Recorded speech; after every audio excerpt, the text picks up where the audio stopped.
What up, YouTube? It is the Poke Purist back here with some more Pokemon talk. I just wanted to get into a little bit of the psychology behind the Pokemon FOMO, because I really started getting back into Pokemon heavy about 2.5 years ago. When I got back into Pokemon heavy, it was because 151 10s and ETBs were pretty available. And a little bit after that, Paldean Fates came out. The Charizard was cool, and it was pretty available. If you went to a Target within a few days after the distributor got there, there was ETBs, there was 10s. And when I first got into collecting, I would, even if there was a bunch of 151 out at Walmart, I would buy 1 10 or 2 10s. Like, yeah, you know what, I'll spend $10, $20. I'll open 4 packs, that's fair. But then something happened as this Pokemon FOMO and hysteria started to happen and the shelves started to be empty. I started to think, anytime I see everything, I gotta buy like 5 packs. Like if I see 10s, I gotta get like 3 10s, 4 10s, because I'm never gonna see them ever again. And I think about how there's a lot of other collectibles just sitting on the shelf at Walmart. Like when you go to the Walmart or Target card aisle, there's all this other stuff that's sitting, and Pokemon used to be exactly the same, where it would just sit. Now you go to the card aisle, Pokemon is swept out, but there's still Digimon, Yu-Gi-Oh, hockey cards, football cards, basketball cards. I'm intrigued by the soccer cards. There's some very cool soccer cards. I buy them occasionally, but not that often. It's because when I pick it up, nowadays I think, oh, soccer cards, like $24.99 for the box. Like, it's not really worth it. Like, the psychology behind it, it's like, nobody else ever really buys it, and nobody ever really hypes it up, so, like, it's probably not that good. And then the product just sits. And, but that doesn't mean it's a bad product. A lot of very highly sought-after Pokemon sets, present day, like stuff from 10 years ago, 15 years ago, it sat on the shelf. And it was not valuable. But then people started just hyping this stuff up.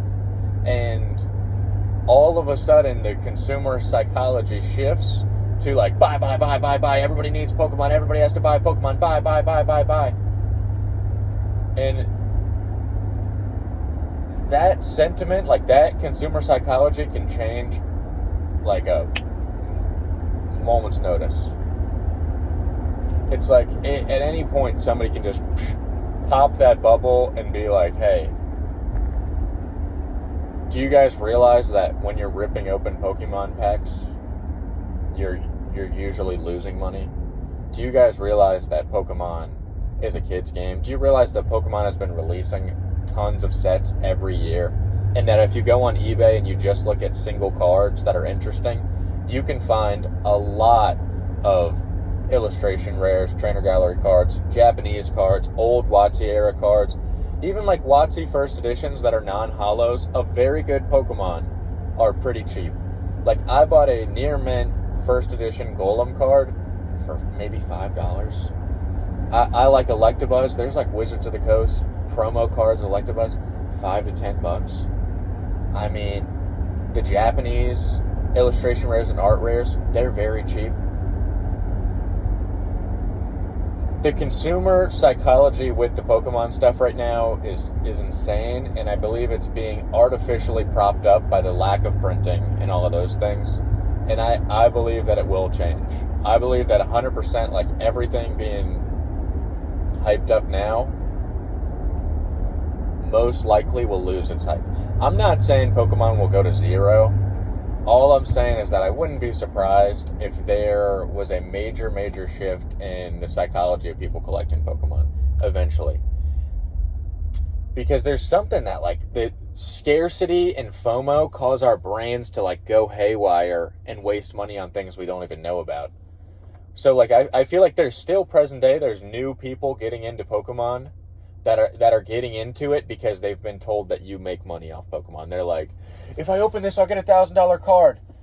The thing is, it only takes that person like $500 and 2-3 months before they feel burned and they sell all of their Pokemon cards and they're out. And I feel like there's so many people. Just go on Facebook, look at people posting their collector app. Go on YouTube, look at people posting their collector app. Go on YouTube and look at the amount of people that think that they can invest in Pokemon boxes. Like, they think they could spend 10 grand this year and make like 30, 40 grand in 1 year and basically like live off Pokemon in 1 year. Like, they don't realize that these boxes are really only supposed to appreciate like 5-10% a year. Like, as they go out of print, they might see a boom in value. They also don't realize that these boxes have to be mint condition. You have to be a reliable seller. You have to know how to ship. You have to know how to negotiate with people on Facebook Marketplace. You have to be mentally prepared to drive 20 minutes and waste your time if the market gets stale or goes into a bear market. So it's just like crazy, like the Pokemon consumer psychology. I mean, it really needs to be studied. I wish there was like more academic studying, like what is happening with people in Pokemon cards, because it's like a black hole just absorbing people. And I know a lot of people love Pokemon. Like, I have crazy nostalgia from my childhood, and I really genuinely love a lot of the Pokemon, and a lot of people do. But before the boom, I would not spend that much money on it. I was very reasonable with my budget for Pokemon. But then when the boom happens, you're like, I'm missing out on all these crazy cards. I'm missing out. I should buy a sealed thing because it's tripling in value. I'm going to lose out if I don't grab that. Somebody else is grabbing it from me. And I don't know, it's just insane. But yeah, just wanted to do like a quick rant on the consumer psychology behind Pokemon and the artificial scarcity and all that stuff, and how I believe that it can change at any moment. Appreciate the time. Remember to like and subscribe. Peace.